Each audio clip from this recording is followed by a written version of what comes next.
Abby, you bought your first property at 19 years old. I want to know how you got into that, how you even got into the mind frame of thinking about buying properties, and talk to me about your journey before then. So I guess my property journey kind of started, being in real estate and having parents that came, from that industry and, always been in that industry. And I think that during school, it was never really much of an interest for me, really. I think once I got into real estate was really when things picked up and when I was like, all right, this is cool. Like, this is where some money can be made. I was a assistant property manager and then, reception as well, and then kind of went into property management after doing my license. But it wasn't until probably towards the first year of real estate that I started looking at the rental and the market's a lot more than what I used to, and just scanning everything and being able to be like, wow, there's some opportunities. Opportunities. Yeah. And then prior to being in real estate in school, it was like year 12 dropped off for me about halfway through. It was, not what I just lost interest. I think I hadn't developed a very good study habits during school, and then it kind of came to bite me at the end of year 12. So during this first half of year 12, it was fine. I was like A's and B's and doing pretty well. I was in like general classes and that, but I was fine, just coasting, and then, just priorities shifted downwards spiral. It happens. The term 3 and 4 is the worst in year 12. It really I don't know how is. people do it. Yeah, I don't know how either. I lost it then as well. Really? Because you start good. Yeah. Like, everyone does, I feel. Yeah, 100%. Especially in the first term. Yeah. But then you just find dropped out. off. Yeah. It actually starts to matter is exactly. my issue. And then I was just like, well, this is mattering more and more, and I just care less and less. Isn't it crazy how that works? I know, but I think it was also to do with the fact that I just didn't care that much. Yeah. And I just had no study habits. So by the time it got to then, I was just like, I got no chance here. Yeah. So what were your interests before real estate, like during school? Just... I always have known that I'm going to own my own business and make money other than the 9 to 5. And so I've, been around my mum who's never actually worked for someone in her life, apart from when she sold her own real estate rent roll and then went and started working for the company that she sold it to. But other than that, she's owned her own business. She was in interior design prior to that. And so I've always seen her be able to be flexible and have her own businesses. And so for me, I know that I'm going to do that. It's just, starting off a little bit different. And I think it's good to kind of work for a company for a little bit and just kind of get the foundations of what a workplace is meant to be like, what things are bad in a workplace, and get an understanding for everything like that. Okay, so what kind of businesses have you had in mind when you were young, thinking about starting? You said you always knew that you wanted to start a business. Did you have any kind of idea, or you just kind of had that general vision of, I'm going to be a leader? I don't have anything in particular, but as I've grown up, I've always said to my mum, she's like, oh, so what are you going to do when you're older? Are you going to have your own design business? She's like, I did. And I was like, absolutely not. I don't want to follow in your footsteps. That's not what I want to do. Yeah.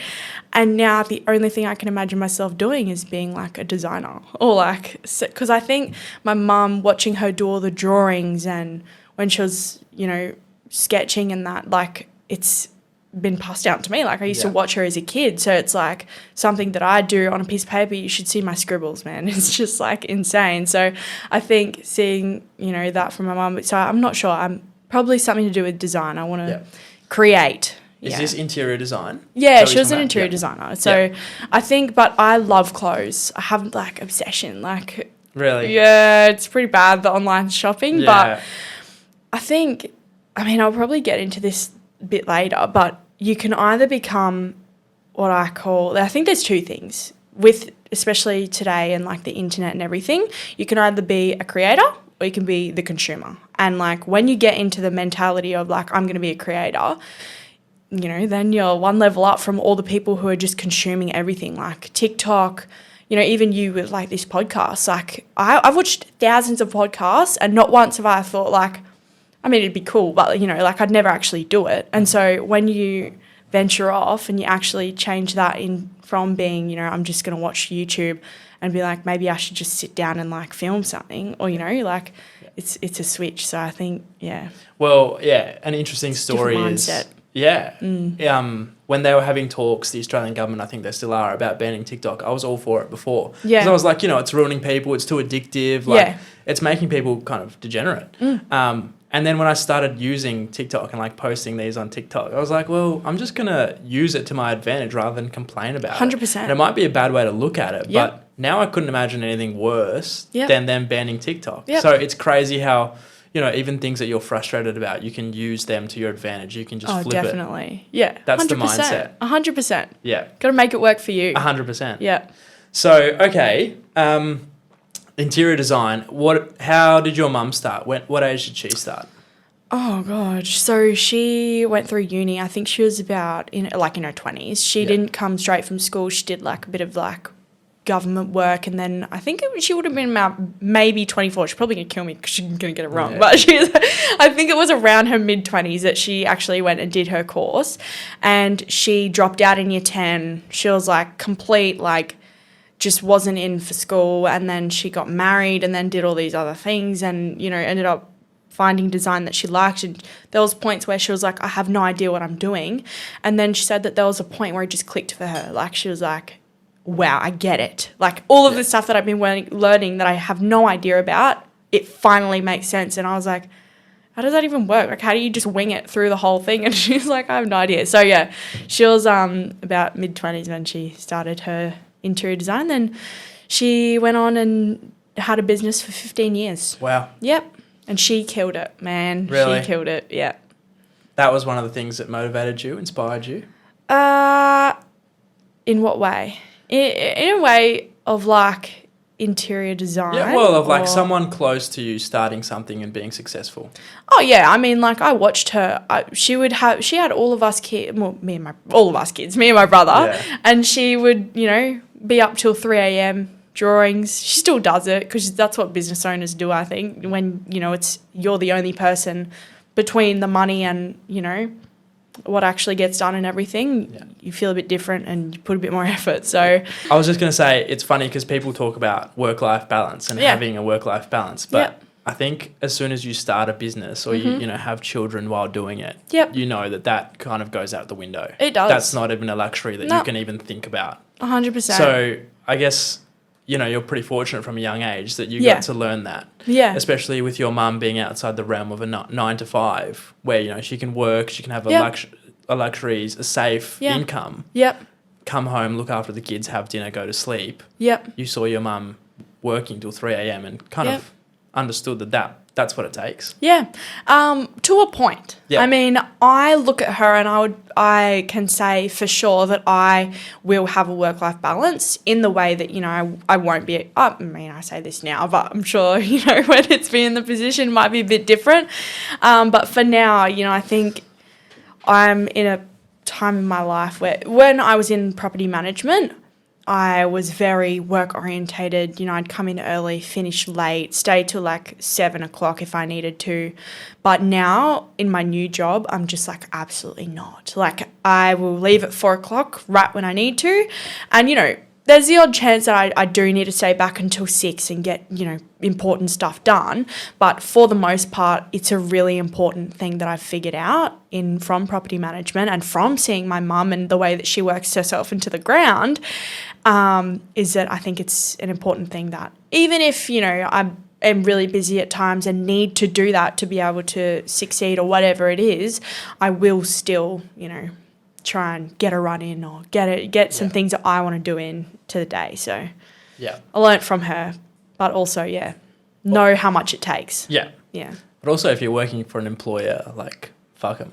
Oh yeah, fuck them. Yeah, exactly. I'm on a salary and that's all you're paying me for. Thank you. How was the property management job for you? Man, I mean, I wouldn't change it for the world, but I would never do it again. Like, I'm so glad that I did it because I learned everything to do, the laws, how to, what a property needs and everything to do with renting a property and, the types of things you need to know in terms of maintenance and all of that stuff. But it was just the way that I describe property management to people is you're dealing with people's lives. You're dealing with their financial positions and why they can't pay rent. You're dealing with why, their marriage break up, they're crying to you on the phone, I need to move out, something's happening at home. And I'm like, look, that doesn't really matter to me. And it's really hard because I'm an emotional person too. So it was like, look, I don't really care about that stuff. If you need to move out, this is what we need to do. But after a while, it was just so much because I was doing it for about 80 properties in the end. And that, to any other property manager, is a small portfolio. And when you're dealing with people's lives, it's just really hard. And for me in the end, it was like you let one thing slip and then all of these other things like snowball effect, and then you're trying to catch up on a week ago's thing, and it's just not, it's just never ending. So was it draining listening to people's stories? It wasn't even the stories, it was just problem after problem. It's always people coming to complain to you. It's never like, oh, my oven's working. They're not coming to you with positivity. They're coming to you with, my oven's broken, like, when are you going to get it fixed? And then, you have to go through the steps of talking to the owner, and then sometimes they don't want to fix it. And then there's sometimes like the tenant broke it, and it's just, no good. No good. What did you learn from that job? So much. I mean, like I said before, it's like everything to do with property maintenance, all the fees that I needed to pay or would need to pay if I had an investment, what it's like to deal with tenants, what it's like to be as an owner. And I think also just seeing, giving a bit of credit to property managers as well. Like, I will never yell at a property manager ever again in my life because I've been yelled at so much. I know what it's like and how hard it can be. And yeah, I don't know. It's just hard because when you're in between those two parties, you're where it ends. Like, you're where it starts and where it finishes. Like, if you're not doing your job right, it's impacting both sides. But yeah, what I learned from that job was so much about, the market as well. Like, I now keep a record of, not record, but, I keep track of what's going on in the market because I have that foundation of like understanding it and being able to see the trends and understand how it all kind of works, and then tying that into just checking up on it every now and again and being like, oh, that's changed since I last looked at it and whatever like that. So yeah. What's going on at the moment? People are a bit confused about the market with the recession. Yeah, look, I am too. I'm a bit confused. I have no idea what's going to happen, but the only thing I will say in terms of that is that the interest rates are still pretty low. They're rising, but people are still on fixed interest rates when they were all low. I know personally that if I still owned my first property, I would be coming off the fixed interest rate of 2.39% in March next year. And I know that I wouldn't have been able to afford it. And so I think with the market right now, it's come to a little bit of like a steady point. And I think that everything that goes up must come down. So things are all-time, not all-time highs like they were in COVID, but it's still pretty steady. And I think that with the amount of world debt, things going on and just overall, I don't really see that much of a slowdown in spending, where even though interest rates, and that's what interest rates are like bulked up to do, is like bring that spending down. But I just don't think I see that. Like, I have three people that I know having new cars come in the next month, and I'm just like, really? Like, you really need an $80,000 car? Like, anyway, that's not my choice. But, I think that, everything that goes up must come down. And I think that we're probably due for it after the COVID frenzy of everyone buying cars and, prices being low during COVID and then skyrocketing after. But I'm not sure. Have you seen The Big Short? I have, yes. You have? Yeah. What do you think of that? The financial recession? The The housing market just collapsing. Is that something you see happening? Is that with Leonardo DiCaprio? No. Maybe. No, with Ryan Gosling. Ryan Is Gosling. it? Yeah.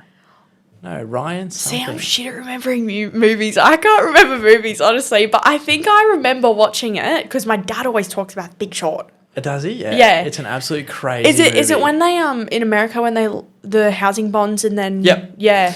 So what happened was, to the best of my ability Yeah. to summarize this movie, is they had these bonds. So they had AAA, AA, triple Yeah, B, yeah. double B, Yeah. and the AAA were the strongest, and they kept getting lower and lower and lower. And at a certain point, you have to kind of remove the lowest ones because they're worthless. Yeah. But what they were doing was they were getting these weak bonds at the bottom and sort of merging them with the strong bonds and making like this new thingy.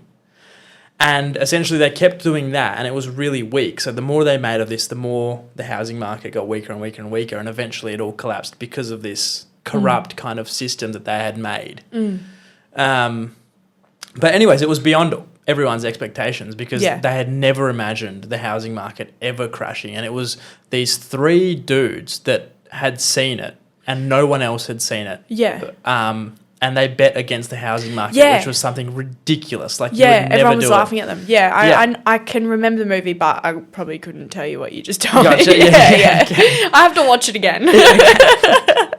yeah. All right. Well, before you bought your first property, let's talk about the first. Well, let's talk about maybe 6 months before that process. Yep.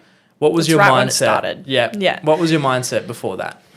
So my mum had kind of put the idea out to me Yep. because she's a real estate agent now, and I would say she works for herself. She's like under a company that she only pays fees to. She doesn't necessarily pay commission. So what happens in a real estate agency, if you sell properties for an agent, a cut of your commission that you earn on each sale goes to the agency, and the rest obviously goes to yourself. But that's actually usually quite a big chunk of your commission. It can be, I think, 30% on some, and it's higher and lower for others.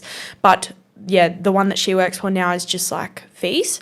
Anyway, so the idea kind of came about when Mum was like, oh, so like, would you be interested in ever buying property? And I was like, oh, well, like, yeah, like I'm in it every day, so I know what's going on, and like, yeah, that'd be cool. And then it all kind of started about 6 months. Yeah, Mum was putting feelers out, and because she's bought and sold property her whole life too, so she obviously had and knows the steps in doing it. And then I was like, yeah, all right, well, need money first, money to make some money. So I went and got a full-time, so I was already my full-time job, but I went and started a nightclub as well. So I was working at Opium Yeah, when nice, it was yeah. like still open. And then so I would pretty much work 7 days a week. I mean, by the time I, got home from work on a Friday, I'd go to sleep. Oh, well, not go to sleep, go to work, and then work until 4 a.m., sleep all day Saturday, go to work at 10 p.m. on Saturday as well until 4, and then get home, sleep all day Sunday. So then again, I was pretty much back on work in a few hours on Monday. So, yeah, I was working 7 days a week, slogging it out for about maybe 4 or 5 months. Wow. I was absolutely knackered. I was like, I hate this, but I was like, I need to keep doing it because I know that I need this. Like, and that's the whole mindset, I think, of like knowing you're sacrificing and being like, this is so effing shit. Like, I can't go and see my friends. I don't have a life. Like, the only thing I get to do is just go home on the afternoons and do nothing. Oh, do what I need to do, go to the gym maybe, and then in the weekend just do nothing and have no leisure time. But that was what I needed to do in that time to be able to buckle down and be like, I need to save. And I'm looking for this end result. And I think when you're looking at such a huge goal like buying a property, it's like you got to break it down to steps. And that was the first step for me was, you got to have some money. Yeah. And that's what I'll kind of like, I guess, when we start talking about the process, is that was kind of the first step and doing the research. But it was a bit easier for me, as I said, being in the market and everything like that. But Okay. So it was the first kind of section to it was money. So for 4 months, you just slogged away. Yeah. Had no life, worked 7 days a week. And you hated it. Hated it. Yeah. Hated it. But it's what you got to do. Oh, it's what you got to do. Yeah. I mean, sacrifice. Of course I didn't want to do that. Yeah. But I knew that, like, that was the only way. And, of course, there's going to be things in life and, like, goals that you have. Whereas if you're not going to do this thing that's so crucial to the end goal, like, you just got to do it. So, yeah, I think it was really important to just keep that end goal in mind and just be like, fuck, I hate this, but I got to do it, you know, I got to do it. And by the end, you know, looking at the figures in my bank account, it was like, might have been kind of worth it. Yeah. Cool. Yeah. This So paid it was off. good. Yeah, it did. Well, the fact that it was hard probably meant that it was rewarding in the end. It was. You know? I mean, yeah. Now, obviously, I can say, thank God. And, like, I'm so glad I did it. It was so worth it. Yeah. Like, it was so hard, but it's so worth it. Yeah. Yeah. I had a job last year, which I absolutely loved. You Like, did? I just loved it. Yeah. But the only thing that I'd say about having a job that you love is you don't really value the money that you get from it. Yeah. And so you kind of just spend it like anything because you're Yeah. like, well, I'm doing what I love at the moment. So this isn't hard earned money for Yeah. me. Yeah. Whereas if you kind of really put So in you're the happy to hours and spend it, slog yeah. away Yeah. and have that end goal, It's more valued.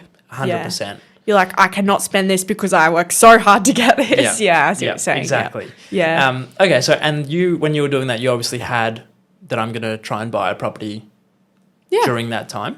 Yeah. I think initially, like, to even think about buying property, that was the first step. Like, you just need to, because as you go along in the steps, you know, you got to talk to a broker, and you're gonna have to spill out all of your finances, be really transparent with everything that you earn, everything that you spend money on, and you got to get to the real depths of, like, you know, money and finance. And you might not understand terms and things when you're talking to a broker, but just being able to be like, this is how much money I've got. This is the kind of thing I'm looking for. How much should I keep saving, or how much do I need to keep saving, or how much can I get with what I have now, or whatever the situation is. So, yeah. Okay. And then after that, well, how much research did you put in during those 4 months? I imagine you didn't really have time for research, but as far as research goes. No, I did research. Like, that's I think, honestly, out of the whole thing, it is the most important part. Yep. Research. And a thing that my dad taught me is that when I said, oh, Dad, like, I'm looking at buying property, first thing he said was, go and talk to everyone you know. And it wasn't necessarily, oh, I'm going to buy a property. It's like, also, like, what are your thoughts? And it's like, I think that he's taught me to, you know, when you have an idea or you're making, like, a big decision, is that it's really important to see what heaps of different people who, you know, might have no idea, you know, you've got to get the whole spectrum. People who will have no idea what you're talking about, will have no idea about, you know, what you're trying to do, and then talk to people who have 15 properties already, and, like, everyone in between, as many people as you can, because not that you necessarily have to take advice from the dumbest person, but something that they say, or a sentence or a word, might spark something and be like, oh shit, I haven't thought of that before. I'm going to go and do some more research on it, you know? And it's one way of researching that I think is really crucial, is just go and talk to everyone. Go and talk, ask questions, be curious. And and then there's also, you know, looking at realestate.com, working out what you want or what might be good. I don't know, I think there's two mindsets when you're buying property. There's, I want to live in it, I want everything in it already, I don't want to touch it. Or there's, you know, an investor mindset. I don't know if it's actually a thing, like an investor mindset, but, you know, like, this is when you're looking for an investment property, you don't really care if it has, you know, the Rolls-Royce kitchen. Like, you just care that it's got good foundations and that it can have work done to it, or it's, you know, not even that it's like the greatest of all greatest. It's just like greatest of all greatest. I like it. But just, you know, that it'll rent. And I think also when you're looking, so just get an idea of how many bedrooms, how many, you know, whether you want a yard or how many, I think bathrooms is a bit, you know, I don't know, do you really need 2 bathrooms? You could deal with one, you know, I don't know. But then again, it depends. So this is your mentality during, like, what exactly do I need and what is excess that I don't exactly. need? And it's literally working out wants and needs. Yeah. And when being in, you know, a property manager, you see what rents and what doesn't. And I had a friend actually the other day, he was showing me, like, oh yeah, I was looking at this house to buy, and shows me, and I look at it, it's Malden, and I'm like, absolutely not. Might be a good price, but I know that if you put that house in, you know, Malden, and you had the exact same house in a place like, you know, a bit better suburb in, like, Palmerston, Rosebery, let's say, and you had the exact same house, they would rent for, like, almost hundreds of dollars less, like, than a property that was the exact same in a better suburb. Sure. So I think that no matter what, it's a really important thing to get the location right. And because, you know, like, oh, people could say, oh, but I want to live in Malden. It's like, okay, like, first of all, why? Second of all, like, you have to prepare for the worst as well. Like, you have to be in a mindset where there could be a year that, you know, you have to move down south. Something happens with your family. You got to go and you got to move all your shit. And then you have to rent it out. And it's like, well, it's going to be hard to rent if it's in Malden. You know, like, you just got to think ahead and be smart. Like, literally be smart with, like, everything, the choices that you're making, because they're important. Yep. So, yeah, doing a lot of research into all of those things. And then obviously once you've got an idea of your wants and needs, you can kind of look at price ranges as well. And when you go to your broker as well, he'll give you an idea of what you need to save if you're looking for that particular price range or whatever. And then, yeah. Cool. So I think those are the, research. Who did you speak to? Did you set up meetings and you did all sorts? You spoke to the average person, you spoke to the Yep. pro, Yep. everyone. Spoke to my grandparents, Yep. people who have investment properties at work, and then people who have, you know, just bought their first house at the age of 30 and like, oh yeah, like I love it. Like it's like exactly what I wanted. And I'm like, oh, okay. Like that's fine. Like that's great that you bought that. But it's like, I know that it was just different to me. Like, I don't know, but it just gives you an idea of all the different levels and like all the different things that you can think about. So yeah. Cool. That's a good story. Something that I want to share was I resonate with you deeply here because I'm curious as well, and I've been looking into doing my own business. And anyways, I've been talking with people and asking questions, and I ask my friends questions. Yep. I ask, what do you think? How much is the price? And they'll come back, and I went through a stage of like 2 weeks where everyone I asked said, bro, you are overpricing like mad. Like no one's going to buy this. Yep. And then I spoke to a lady at work who, I told her the price. Yep. I said, oh, look. And she said, what? And she looked at me like I was crazy. Really? And I go, oh, God. I go, here we go, another one. Yeah, I go, it's too high, isn't it? And she Yeah. goes, are you crazy? That's way too low. Like, wow. Everyone's going to do it because it's just a scam. Like, they're going to scam you. And That's that was just exactly. this relief. And then I dissected it. I was like, okay, this lady lives here. My friends are, first of all, 21, Exactly. 22, living here. They have a different experience. So if I do, go to these people, they might not. But this is my range. Yeah. This is my group where Yep. I can up. And there's a great saying that Alex Hormozy said. He said, make things that solve rich people's problems because they pay better. 100%. 100%. Yeah, yep. But anyways, that that insight, that knowledge came from just asking about, just literally Exactly. being like, what do you think about this? Yep. At every opportunity you get. 100%. Some people are scared of that because they think you're giving like away rejection. the idea or Yeah, rejection true. Yeah. or what are they going to think? Yep. But you're going to start it anyways, so people are going to have an opinion. Yep. I agree. And That is a great example. See, like someone who had no idea and someone who actually is in the business or whatever she was and just gave you, her thoughts and back to my initial... See, you never would have known. And that's the thing, like even when you're talking to real estate agents as well, like you could ask 50 different real estate agents what's going on in the market. Every single one of them probably give you a different answer. They might like generalize it like the same idea, but people have different, they come from different backgrounds. They come from different perspectives. Some of them do research, some of them don't, and they know what they sell and it's particular to them and like all of that. So I agree. Like you just need to ask as many people as you can and get an idea and feel for things that you're trying to do. Okay, so what's step 2? If step 1 is research, what's the next step? Probably. So these next two can either come one before the other or vice versa. So it's like I personally started saving first and then went to a broker, or you can go to a broker first, get an idea for what you're looking at, and then he'll tell you everything that you need to save and all the fees and everything. And then you can go off and save it and come back later. And then you can go back to your broker. I should say broker or bank really, because you can go to a bank, but I prefer a broker. Maybe my broker's just really cool and I just really like him, but he knows what he's talking about. And for a young person like me at that time, like 19 years old, I have no idea about any of this stuff. So he's breaking down things like lender's mortgage insurance. What is that? Like I had no idea what all of that stuff was. So I think finding someone who can break all that stuff down and help you understand what you do need, what all the terms are and everything to help you understand the process as well was really important for me. So step 1. And you're paying him? Yeah. So you actually don't pay a broker. You take out the loan, he'll find you like the best interest rate usually. Yeah. He'll present you with all of the banks and what they're offering and all of the terms and everything. Yeah. And then he gets paid by the bank when the mortgage is taken out. So some brokers, don't earn a lot of money because they might not get the best interest rates for you. And so you go to another broker and like you're able to get that. So they're just wasting all their time. So they really do push you to try and they can. Mine didn't because I knew him personally. But, some of them and banks, I don't know. I probably wouldn't go to a bank. I don't know. Yeah. Just broker, they can give you all of the different banks, whereas one bank would be like, choose us. here's us. Yeah. So I think brokers a bit more, can see a few more options. So Cool. How'd you find your broker?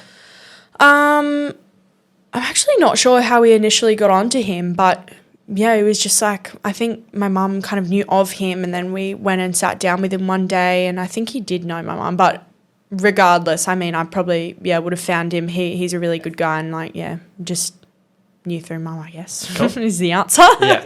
And that process is literally just assessing your savings, how you Yep. can cut down on expenses, Yep. and then giving you the options. Well, it can be a bit like that. So he can be like, all right, well, you're spending way too much money, okay, hold on, let me just take it 3 steps back. The first thing when I walked into my broker's office, the first 3 questions that he asked me, do you have Afterpay? Do you have a car loan? And do you have a credit card? Those are the 3 questions. I said no to each one because at the time I didn't have any of them. I still probably won't ever have a car loan at this point, but we'll get to that topic. But yeah, so those are 3 questions, and I know that those 3 points, if a broker was to ask any of my friends that, they'd answer yes to at least 1 of those. So I know people with 3 as well. So it's like, anyway. Why are they so bad though? I mean, I can understand, but Yeah. if it's a great question. So I think when you're looking at afterpaying credit cards in particular,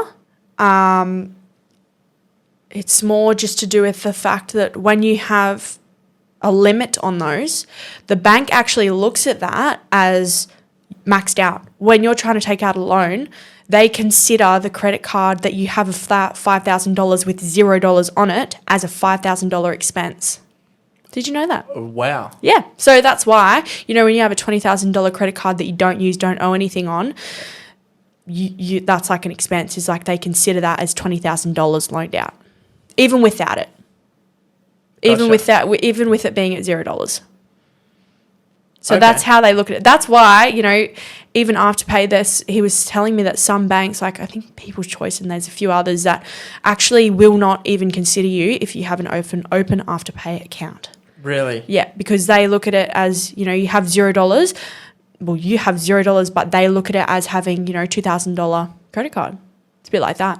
So they will ask you to close the account. There you go. Yeah. So that's like, I thought that was common knowledge, to be No. honest. So that's really interesting. Yeah. So that's why I think, and car loans, obviously, like when you're having a repayment on a $70,000 loan or whatever it is, 50, even 20, like depending on how long you have it out for. I know personally, I'll tell you the mortgage repayment on my place was $200 a week. Yep. People pay that in car loans. People pay $200 a week to their car loans. And it's like, you can't do both. Some people can't afford to do both. And that's why I think car loans are just, high interest rates. And it's just a little bit of I don't know. I've never had one, wouldn't know. Wow. Just drive a dodgy whatever. Oh, look, I think it comes down to sometimes what people have seen when their parents, because my parents have never had flash cars, and like that's one thing that they've always told me never to spend money on is like until you have $60,000 in your bank account ready to be able to spend after you bought a house, then you can buy a $60,000 house with that cash. But until then, like why? Like why do you actually need like such a fancy car for at the age of 20 when, you've got nothing else you name and you're going to have a depreciating asset with you. Like, I think, there's just, why would you spend, anyway, it comes a lot from my parents, to be honest. Yeah. Yeah. Too much consumerism. Yeah, I mean, I've been in a new car before, like, nothing like it. I agree. yeah. People say, like, oh my God, there's nothing like a new car smell. I completely agree. Like, it would be so nice. Like, I couldn't think of, that'd be great. Yeah. But you don't need it. Like, it's literally all for face. Like, what else are you doing it for? Like, to be honest. Yeah. I mean, and, to have that new car smell, like, oh yeah, so you're going to pay $6,000 to have a new car smell. Is that correct? Like, Yeah. when you put it actually out into words, and people, I think there's like other things that people say about new cars, like, oh, they don't need to spend any money on them for like, if they're going to get broken or whatever, whereas a second-hand car you might have to spend a bit more money on. And it's like, well, as long as you're buying a reliable second-hand car, are you really, like, you're just going to maintain it the same as you would like a new car with maintenance and things like that? Yeah, that's my tangent on cars. And yeah, so bring it back to the broker. So I think, just minimizing your expenses and being able to be like, just really transparent, understand what you're spending your money on is the first kind of step. And he'll break it down with you and he'll tell you, I think we should, do this, like, in terms of, I mean, mine didn't really give me financial advice, but he did kind of say like, oh, it's really good that you're living with your parents because, you're not spending any money on rent. So that's good. I think, if people sometimes, especially nowadays, are stuck in what I call a rent cycle. I think they're just paying continuous rent, $500 a week. Like, that's insane to be able to, put towards someone else's mortgage. And then you have, by the time you buy groceries, especially nowadays, and then some people have a car loan, so they've got to pay the car loan too. And then just all the things end up adding up. You have no money to put aside for a savings account to be able to buy a property, which is completely understandable. Like, I get it. It's absurd. It's absurd. And rent prices, I think, are probably going to keep going too. So Really? yeah, well, demand isn't going down. What is with that? Why is it? It's just demand. Literally, like, there's no new developments in Darwin, like, that I can see that are actual, residential housing. The government and federal government even is trying to encourage people to buy, but still there's, I think rentals are just, I don't know, there's just heaps of people wanting houses that can't afford to buy a property because they just don't understand what it takes and as like in financial wise, and like they're stuck in the rent cycle. So I think, that's personally why I think. And there's obviously other things driving it as well. But overall, it's just supply and demand. Like, there's just a need for people are always going to have houses. Need houses as well. Sorry, that's what I meant to say. People are always going to need houses. So I think, I don't know, during COVID and that, people actually just physically couldn't pay their rent, and that's why it was so low. Like, owners had to lower it. And then so it came back up to reasonable prices, and then you've got, influx of people needing houses. And during COVID, I was a property manager during that time too. We saw all of these people coming up from down south because they were trying to get out of lockdown, all of that. People offering $50 more over the asking price of what you put on a property. Like, that was how insane the market was. But it was because it was coming from such low prices as well. Like, it was just a few different factors that it went like that, know? And so I think to some extent it did pass where the kind of normal price range would be, but the supply, the demand is still there, so I think it'll keep going. It was scary, like trying to find a house in Melbourne was so tough. Still, even to this day, like Brisbane, Melbourne, it's all like people offer over the asking price still. Really? Yeah. I was talking to someone in Brisbane the other day. I mean, this is just one person, so, go back to what I was saying before, but she was saying that like it was so hard for her to get like a rental property. Yeah. And I was like, really? Like, that's crazy. Because it's not that bad now. Like, I know when I left real estate probably about 4 months ago, I was still getting maybe like 5 applications, but during COVID, we're talking like 18 applications for one property. Yeah. And whereas now it's like people are being a bit more pickier with what they're buying, what they, want in a property. Whereas before it was like, I'm taking anything I can get. Yeah. And, they were just applying for everything, trying to get everything they could. But now people are being a bit more pickier with what they're looking at and price ranges and things like that. So is that an owner's dream when you're renting out to just have the demand so high, obviously? Oh, yeah. It can be a bit difficult when it comes to tenants though, because then they expect that, the best service. And like, I guess that comes down to property manager as well. But like, you know, they're like, oh, I'm paying $650 a week. You know, I should be getting this.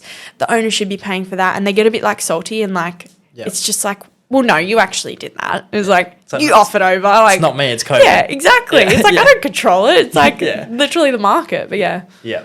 What's step 3?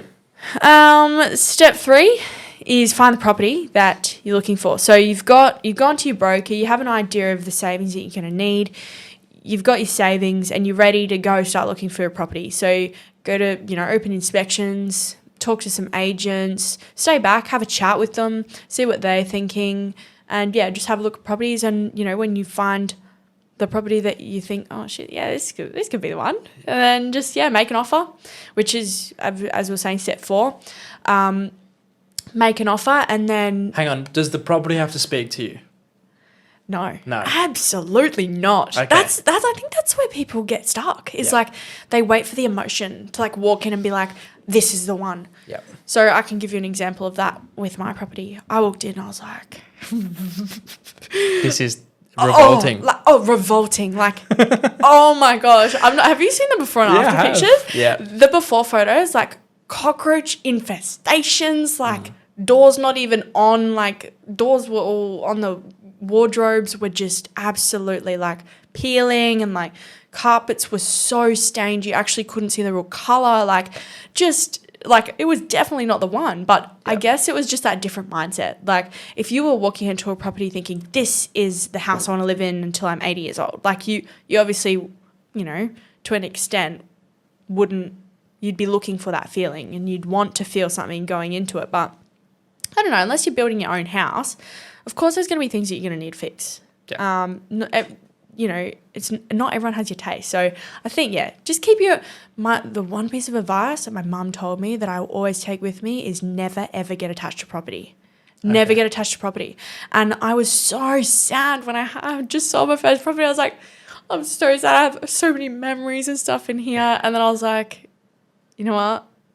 I can buy another one soon. Yeah. Like, in the mentality I'm in now, like, obviously I'm not trying to raise a family or anything, so it'd be a bit harder, you know, but yeah, don't get attached to property. Unless I can understand, like, my parents in their house now, they are so attached to it. They're like, we don't want to sell it. We love this house. But that's because, like, this, you know, they work so hard to get that. And, like, that's a bit different. You know, they're 50, almost 55 now. So it's, like, just a bit different. But, yeah, so I think, no, you don't need that feeling. Okay, cool. So don't have to wait for it to speak to you. Depends what you're trying to do.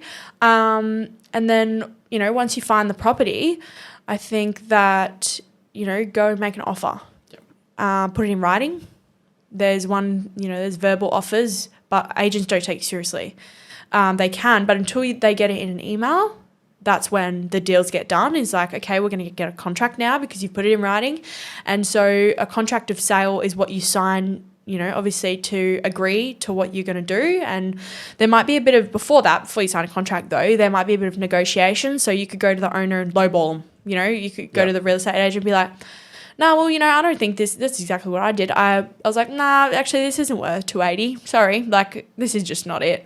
And so I offered, actually maybe I'm a bit rich there. I think it was about 250 that they were asking. Yep. And I offered 230. He said, absolutely not. And I was like, okay, no worries. And I walked away, and it was 3 months before he called us back and be like, we've had no other offers. The owners is ready to take it. And I think when you're in that position to be able to wait and, you know, not in a hurry, you can use it to your advantage, because then, you know, he had no offers. He was not going to sell that place looking like that. Like, it was like just bum, like literally. And so I don't know, when you're in a position like that, it's really important to take that opportunity to not offer the asking price, and like, you know, if you can, do a bit of bargaining. Yeah. And, you know, get a feel for it. And even if you know that they're not going to take it or whatever, just try. Like, you've got absolutely nothing to lose except not having to pay 10 grand, like literally. Like, so yeah. So the agent could come back and be like, no, and then you can either offer more, or you can, you know, I think agents nowadays, have you ever heard of Tom Panos? No. He's like the sales guru, and I've listened to some of his stuff. Is this the bald guy?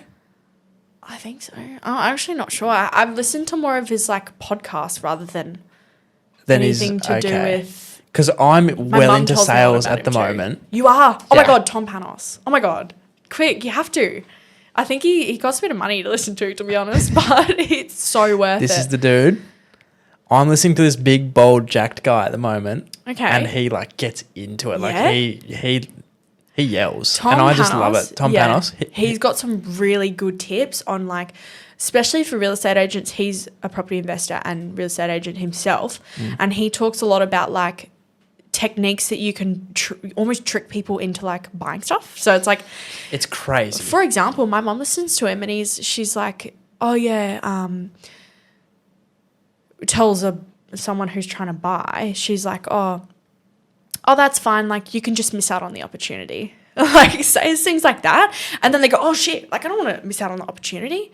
And then that, you know, to a rookie mindset, that's like, oh shit, like I want to get this, I want to offer the asking price or whatever. Yeah. But you know, you can step back from that and be like, I don't actually need this place. If it's meant to be, it'll be. Or, you know, if I want to offer more, it might be worth a little bit more, but you just lowballed it, whatever. But yeah, just do some negotiating just to even get a feel for it. Yeah. I think. Create urgency in the sales department. Oh, yeah, for you. Yeah. If you're looking crazy. to sell something, urgency. Yep. You got to sell it. I've watched a few people do sales pitches and they ask questions which then the customer's never going to say no to. So it's like, you know, in 5 years' time, what would go wrong if you brought this or whatever? And they'd be like, oh, well, nothing. Like, it would actually serve me. Yeah, exactly. And they keep going and then the customer just realize it's so easy to manipulate. Yeah. Yeah. But to see like the average person, like you can do that to most people. You know, people don't pick up on it. I think there are a few more people who are getting a bit more switched on with it all, but at the same time, there's still that vast majority that just have no fucking clue. So, and they'll always have no clue. Yeah, That's I know, thing. but that comes from like, I think a lot to do with apples not falling far from trees. So like parents and things like that, and upbringing and but anyway. Yeah. Yeah. Okay, step 5. You've made an offer. Hang on, can I just ask? Yep. When they come back to you saying, okay, we haven't had an offer in 2 months, 230 is good. Can you be like, well, no, now I want 210? Or you just kind of have to take it because you've made the offer and you're kind of reaching if you offer even lower than that? I'm not sure, to be honest. But you just took it, right? Yeah, I just took it. I mean, that was all I was prepared to pay for that. Cool. I knew that was worth that. And you know, my mum looked at it. She was like, we are not paying any more than 230. And so I think, you know, I'd already put the offer in writing and it was pretty much like it was going to be signed for that. That's what we agreed to. It's what I offered in the first instance. If you were looking to do that, I think if you wanted a lower price than what you actually got it for, offer the lower first and then come up to the 230. Like play it like you're paying more, you're doing like a service to the owner. Like you're like, okay, well, or maybe I'll just give you this, you know. Sure. Rather than taking it back again. I think it's just, you know, good faith as well. Just, sticking to your word and that. Did you like practice negotiating at all, like on the Facebook Marketplace, for example, before that? Because let me tell you, I cannot negotiate. I just get so nervous. I like feel like I'm disrespecting them. Yeah. No, I think... Plus, it's a bit more formal, I think, with some real estate agents. Like, it's not like an auction. Like, I think, like, negotiating, when you say it's like going back and forth with someone, like, continuously. But this, it's like, write an email, and then the owner or the agent will come back and be like, oh, so the owner's not really prepared to take this. Would you consider coming any higher or whatever it is? Yeah. And then you can think about it, and it's a bit less stressful than, like, so the owner's not going to take this, just freaking you out a bit. So I think, it's a bit more formalised, and the owner, I keep saying owner, it's like an agent will come back to you. They can give you a phone call, whatever. Yeah. But just don't be intimidated by it. Like, don't be intimidated by Mm. agents trying to, you know, trick you and do all those cool sales stuff that they got going on. Yeah. But, just not urgency with you. For them, yes, maybe they'll make you feel like it, but there's no rush, literally. Yeah. No rush. Step 5, contract. Yeah, so made the offer. Everyone said yes, good to go, sign it. And then so once it's exchanged, so exchanged meaning everyone signed it, the owner's happy, you're happy, it's written down on paper that you've got the contract of sale, this is the price you're agreeing to and all of that, then it will go, it'll be exchanged. Yep. It's just like the term, like an executed document kind of thing. So everyone's happy, signed, and then you go on to, once it's been exchanged, then it will go off into what's called a calling off period. So it's the first 4 working days from that day that you exchange that you have to be able to pull out. So it's called calling off. And it's just like, the term that you can wait 4 days or think about it. And it's usually also the time when you get a conveyancer involved. You can just go to any kind of conveyancer. I know I went to some friends not friends, my mum uses them in her real estate, world. And we were just like, we'll go with you guys. And then you just let them know, hey, I've got a contract of sale and this is kind of where I needed what I'm trying to do. And they'll get everything to do with the land documents and reports and all of those things that you need to do, documents, signing off on the land, being transferred and all of those things, everything to do with body corporate and letting the body corporate know that you're now the new owner or whatever's happening. At the time of settlement, they'll sort everything out to do with that. So, they're just like the middleman between you, the agent, and, everyone else. Yep. Yeah. What's next? Calling off, and then it goes into... So, you've got your conveyancer. They're helping you with reports. Reports are like termite and pest inspections. Yep. Then you've got building inspection reports, making sure it's got an occupancy permit. If there's anything wrong with the property, it'll probably come up in the building report.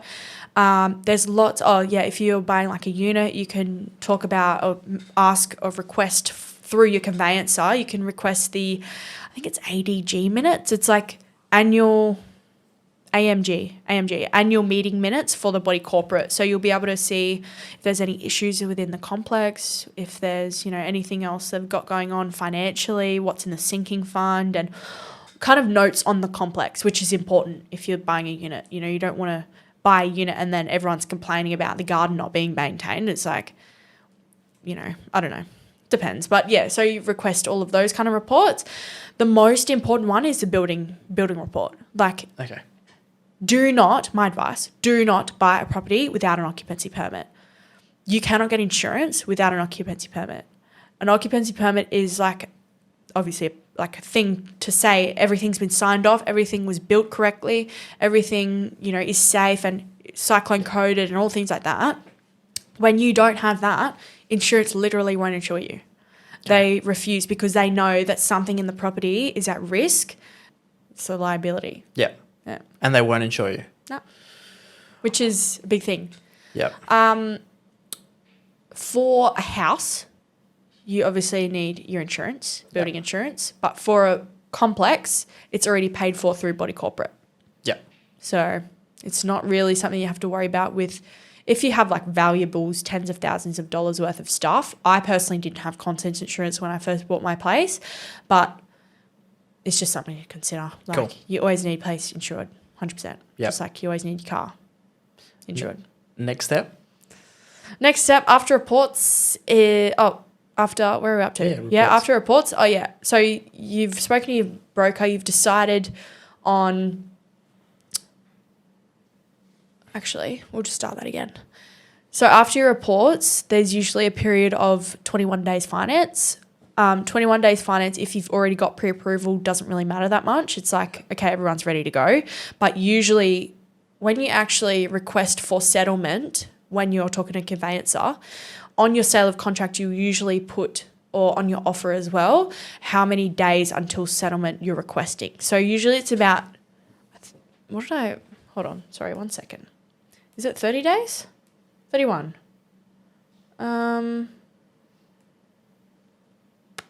It can range from about 30 to 45 days of settlement until settlement. So within those days, you got 4 calling off, and then you got the reports, which is usually about 10 working business days.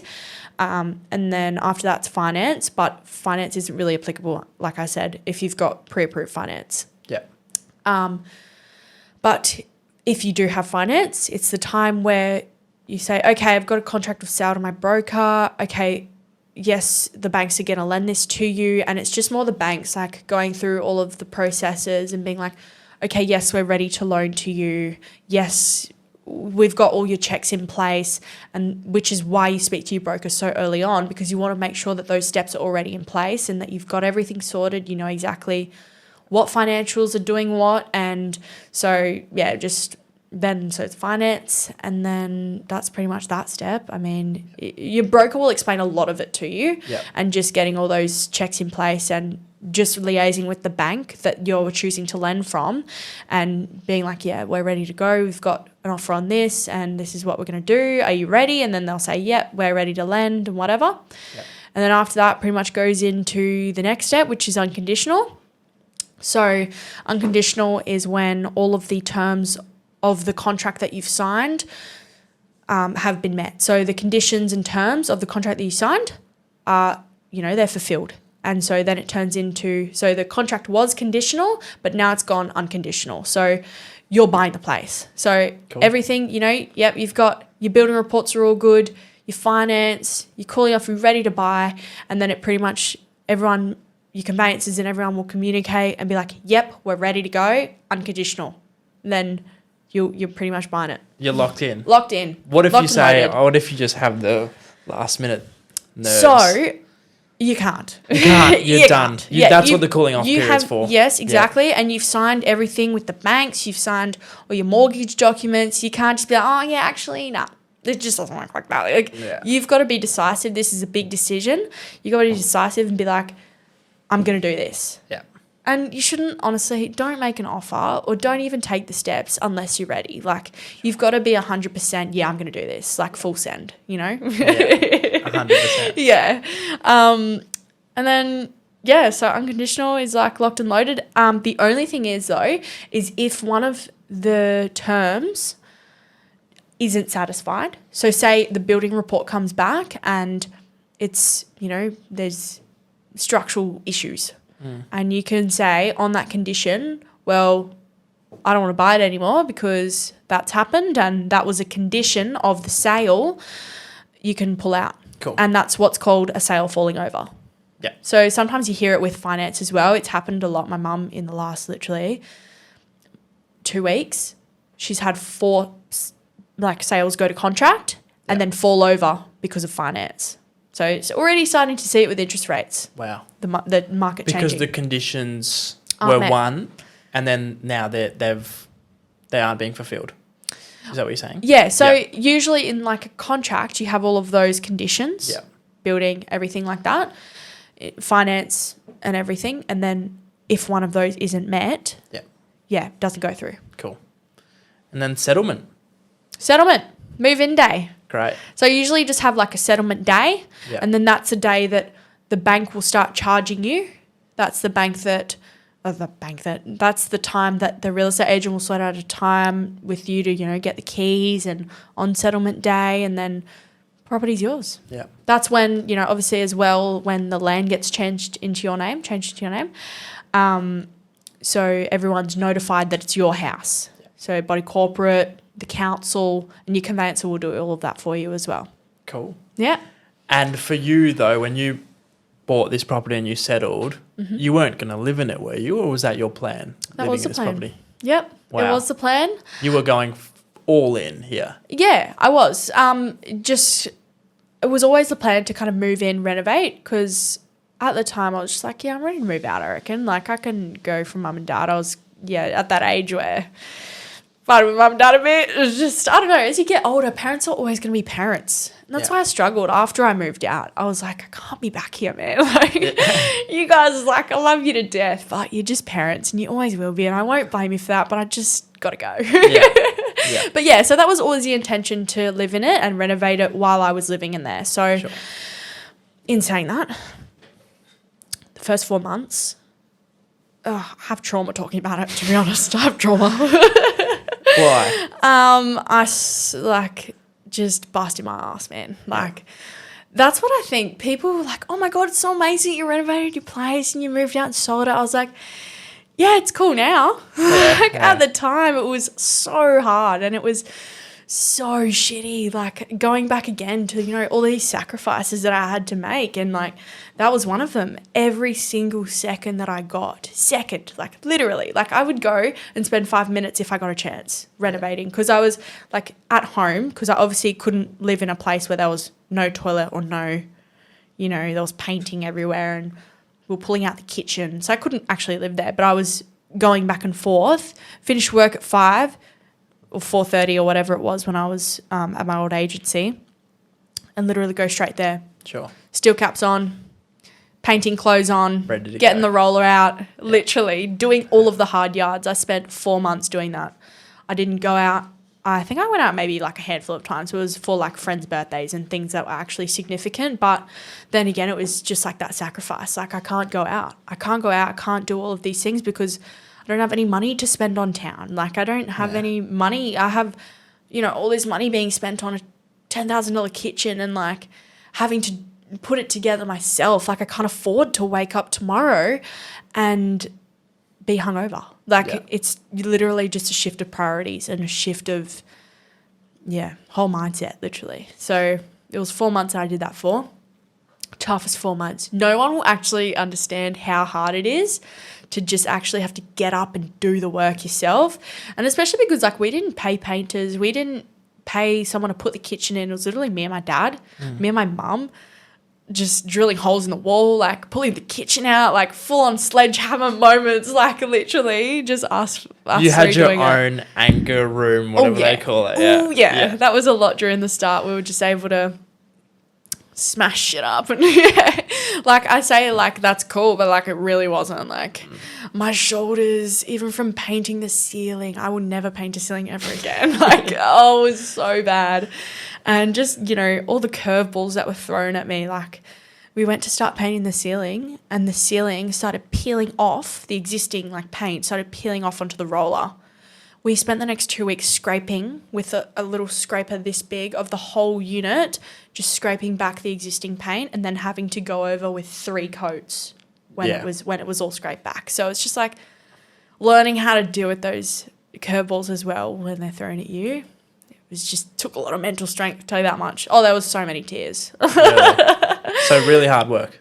Oh, it was so hard, honestly. And like I said before, it's like you won't actually understand how hard it is until you do something like that yourself. Because I could sit here and tell you about how hard it is, but until you actually experience the emotions and go through the roller coasters, and that unit was at the top of 3 flights of stairs. So we had to carry everything up and down there, and that was just something I don't even want to think about either. It was so hard. What did you learn about yourself during that time? I learned about myself, like the true meaning of hard work. I think before, like even during school, how I was saying, like I never built good study habits. I never held myself. I was always procrastinating when it came to schoolwork. Even like there was absolutely no time for procrastination. Like you actually just had to get up, put down your phone. Like, because I have a real issue with my phone lately, like, and just in general, I think a lot of people can say the same thing. Like, it's actually a real issue and it stops you from living your life. Like, you just got to put your phone down, get up, sort out what you need to do, and just actually do it. Get up and do it. Yeah. So I learned a lot about hard work and just slogging it out, and self-discipline, which comes from, you know, which is just like the polar opposite of procrastination and fluffing around and not doing things, and just buckling down and sacrifice. And I learned a lot, but it was just mainly just getting in there and getting dirty. Like, And just you, your mum and your dad? Yeah, pretty much. Cool. Just us. I mean, I'm so grateful and fortunate that I had my dad, who was obviously in building, and my mum, who had done stuff like that before, and to be able to help me with that. I know that obviously it's a bit different for people who don't have those kind of resources and that kind of help. But I can tell you that if I didn't have my parents, either way, I would have done it. You know, like either way. I knew. It was something that I committed to within myself, and like I knew that I was going to do it. Yeah. So it was regardless of help from my parents.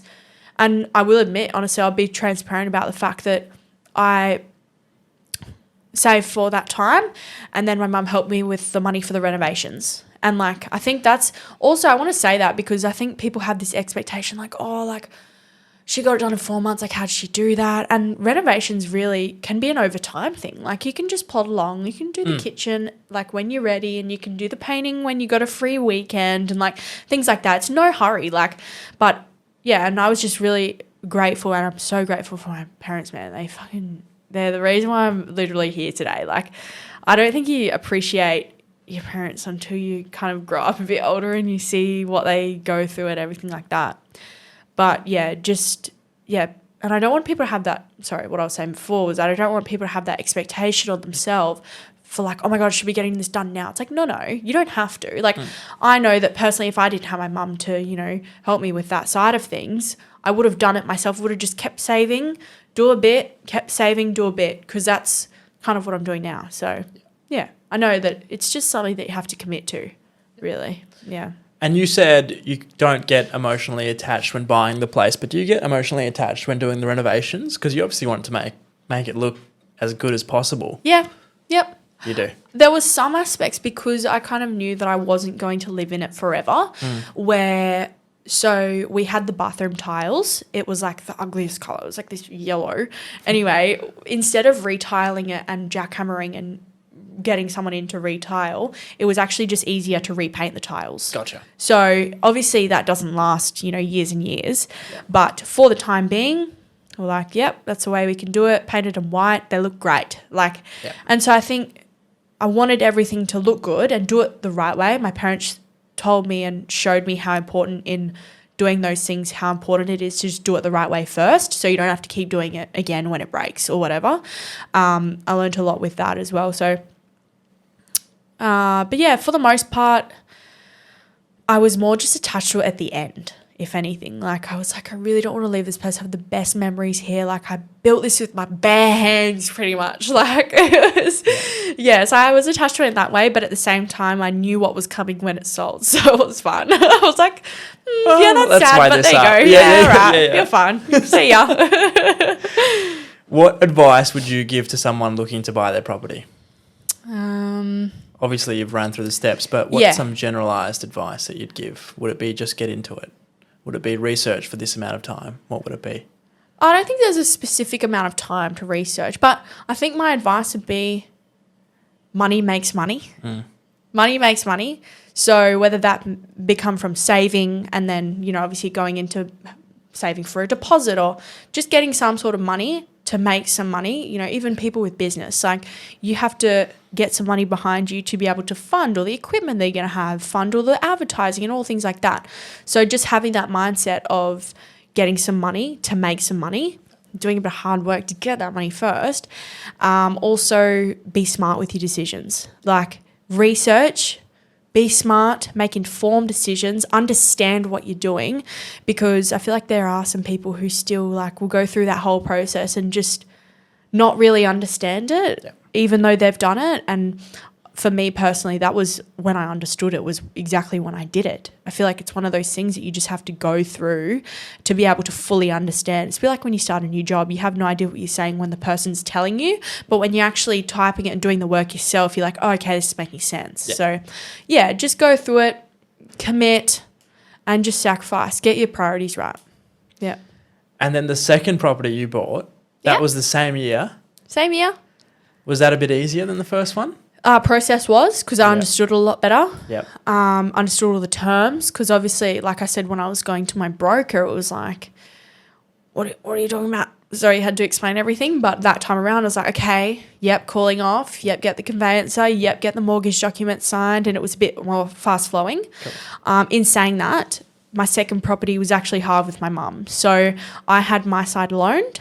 Her side is cash, but that was just like a venture that we went in together. Yep. So I would say I do own a second property, but it's not just me. And I want to be transparent with that as well, because 2 properties by the age of 20 is really something that, but it was, I don't know, in a way it was kind of one, but now I'm with my mum, so I would call it 2, but I still have my name on the mortgage, and I still pay the bills, and even though I have a tenant at the moment, so I don't actually really touch anything to do with the mortgage, because it's like the mortgage gets taken out of the same account that the It's the same bank, so I can just kind of transfer funds when I need to and that kind of thing. But so it kind of pays itself is what I'm trying to say. Is that I don't really have to worry about it. Yeah.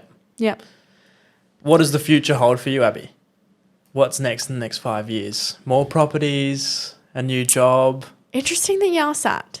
I was thinking about this today. I'm not sure. I have an idea.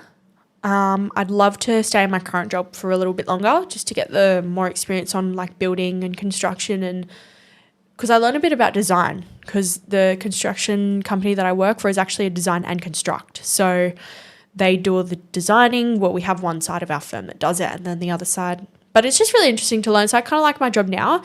In the next 5 years, I reckon might move into mining maybe. Cool. Just because I think like if you're trying to, I don't know, maybe I'm earning the amount of money that I'm earning. It's like, why wouldn't I earn double that in the mines? It's like, Gotcha. it's like if you have an opportunity to make more money, just take it. Like, especially when you're on a salary, I think is like one of the things that I've learned is like, if someone isn't paying you enough money, literally either ask them for it or, you know, in a review, you have to learn how to be professionally ask and request that when you're performing and things like that. Yeah. But yeah, any opportunity to make more money, why not? How do you do that? How do you ask for more money? In your reviews. So I actually, when I started at my first agency, didn't have a review for 18 months. And usually it's every quarter. You go in for a review, they say, hey, look, this is what we think you're going great or whatever. And they don't usually, it's more towards the 12 months that they'll offer you like maybe more money, doing really well. We want to offer you this. You know, taking on a lot more responsibility from when you first started and things like that. But just know your worth. Like if you know that you're doing a really good job and like, you're like, I know that there's other people earning more money in the same job, you know, what's holding you from going and earning more money? It's like, and you know, if you like where you work and you like the people that you work with, hit them up. Yep. It's like, I really want to stay here, but I don't need to stay here that bad that I need to be paid $10,000 less than when I could be doing it for someone else for $10,000 more, you know? Yep. And so that's just the mindset that I have personally for working for someone under a salary, because I don't know. And I think that's my mindset. But also if you're looking into earning more, say you get a qualification, you do a diploma or something like in that year that you've gone and been working for them, that's another opportunity that you can have to say, hey, look, I've got this diploma now and I think, you know, I could be really valuable here and take a step up or whatever that is. And yeah, that's how I would probably ask is be professional, you know, don't, you know, kick and scream or do anything like that. You know, just have a normal conversation and talk about it. And then it's also really important to be able to take constructive criticism. Your employer could turn around to you and be like, well, sorry, we don't think you're worth that. And it's like, okay, but why? And then that gives you the opportunity to be able to grow and be like, and they'll tell you what you need to do to be better. But it's how you take that on board will be the result of, you know, whatever comes from that. I think, you know, yeah, anyway. So after these 2 years of 2 properties, 2 years, after these 2 properties, after these 2 properties, I would love to start building a portfolio. I think we might sell the one that we currently have while the market's still not too bad. And then I personally will start building my portfolio with the cash that I earned from, you know, the money that I currently have that I can, you know, go out and buy something else with. Yep. And I think hopefully I'm just waiting for the market drop. I'm happy to wait. I'm happy to sit on my money because I'm not in a rush and I'm prepared to wait to make the money, you know, in that investor kind of mindset is like, wait for the cycles because there's always cycles, you know, and it will go up and down and it's just a matter of the right timing to be able to get it when it's low. Yep. There aren't many investors who are buying now because they know that the prices are higher, you know, like, and you'll see when everyone who can't afford their mortgage and like families and that who aren't investors start selling off the properties that they can't afford anymore because their interest rates tripled.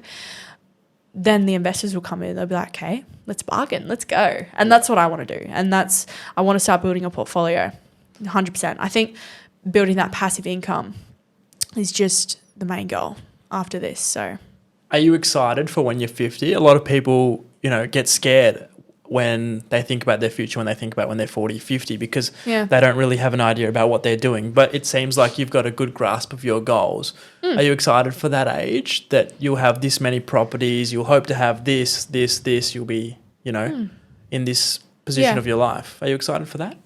Or have you not thought about that yet? I actually haven't thought much about that, because I'm thinking about, like, within the next 5 years, I'm thinking about now. Yeah. I've become such a person of, like, living now. Like, you can have your goals, but you have to make the decisions now. Like, the decisions that are going to impact reaching those goals, you have the choice to do right now. If you want to wake up and start, you have a goal of getting a body of your dreams. It's like, okay, well, how are you going to do that? It's like, we have to start now. You have to go to the gym. You have to sort out a time, shift your priorities. Maybe you can't go to your friend's house because you got these other things that you got to do to be able to reach those goals. And sacrifice again. Like, it's literally all about prioritizing and sacrifice and working out. Anyway, getting back to, living in the now. And I haven't thought much about 50 and 60 years old. All I know is I'll be a millionaire. That's all you have to worry about. I love it. Mic drop. Yeah, no, seriously. I mean, people think that might be too much or they might be too full on, but honestly, if you know, you know. Yep. And I've met a few people like that, Arjun being one of them, where they know. Yep. And you can safely bet on them because they know. 100%. I'm not going to bet on the guy who has no idea or who's exactly, sort of humble about it. I'm not sure if I'm going to get them. I'm betting on the person that knows what they're going to do, and then at least that way I can have the confidence in that they're going to put the work in, because they're not going to say it for no reason. If they're going to say it, they better live up to it. Yeah, exactly. That's my mindset. I'm like, well, I'm saying a millionaire, I've got to do it now. 100%. Yeah. Abby, thanks for coming on. I think, just from seeing your posts, I was inspired. A lot of people are inspired. And I think this conversation has kind of given us a summary, a perspective about your process, which, for someone who bought two properties at 19 is hard to grasp. Yeah. So I think it was invaluable listening to you speak today. And well, thank you for having me. I really enjoyed sitting down and explaining the process, because I've never really done it before. Like, no one's really actually asked me step by step. And it was really good to sit down and talk about it. Great. Hopefully help some people, inspire someone, and just put the thought out there that, it's not that hard. Like, you can do it. And you don't have to do it in 50 years. You can make a better decision than buying a car. Than to buy a house with that money. And get rid of Afterpay. Exactly. Get rid of it. ASAP. Actually, I'm guilty now. I have it. Really? Yeah, but that's because I have the mortgage now. Gotcha. I'm not applying for one. I've already got it. So. But if you walked into your broker's office, they would still be a little bit disappointed. Just close them. Just close them. And then just say, no, I don't have it. Yeah. Thanks very much. Thank you.